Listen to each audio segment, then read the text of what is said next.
Yo, what's going on? It is your boy Big D.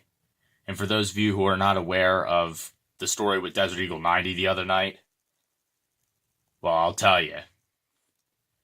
Desert was delivering 3 McDonald's orders via UberEats. Something I should look into once I get my license. Whenever the hell that's going to be. Hopefully it's soon, but that's a different story for a different time.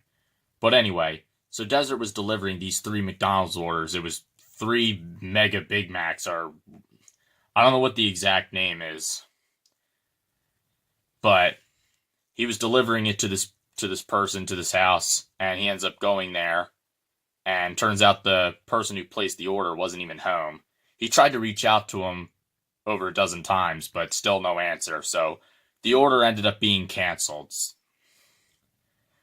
So the order's canceled, and Desert has these 3 McDonald's orders. What to do. So Desert was thinking about eating one of them and going to the gym later on, but he decided to give those 3 McDonald's orders to people in need. Now keep in mind, Desert lives in the city of Philadelphia. Wish I lived in Philly, but unfortunately that's not the case.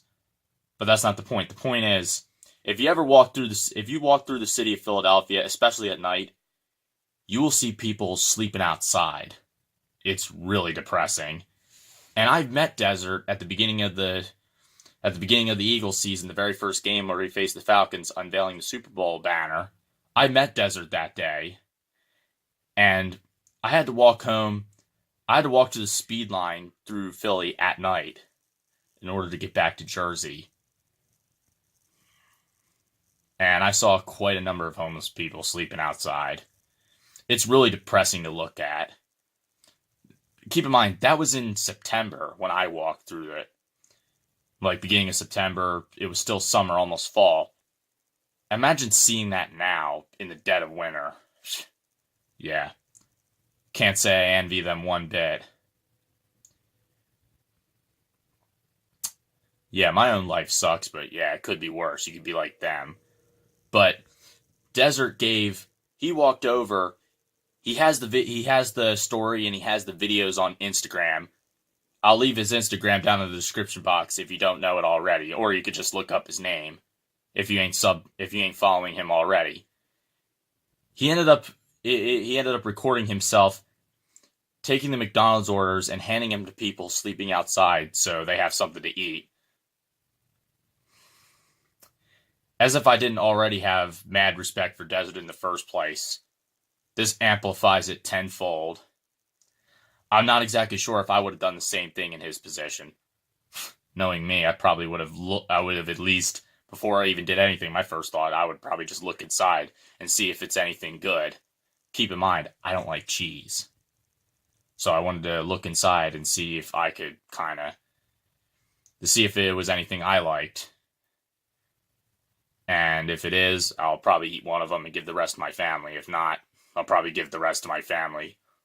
Someone would literally have to approach me, and I would ask them if they wanted it. But I'm not afraid to admit that even though I got my issues with EDP and Desert doesn't, EDP, when he made the video about me before September, back in August, EDP was right about one thing. Desert is a better man than me. I'm not afraid to admit that. I'm the type of dude to where if the situation came down to myself or anyone else, I value myself above all else. Not this guy. This guy is insanely selfless. And he's got my undying respect for that. Anyway, I'm going to end this. Mad respect for you, Desert. Keep doing what you're doing. Keep kicking ass. And I will do the same. By the way, the reason I can't go live or make videos as often anymore is because where I am right now, I may experience interruptions and the signal's not very good. But anyway, until next time, shout out to you, Desert.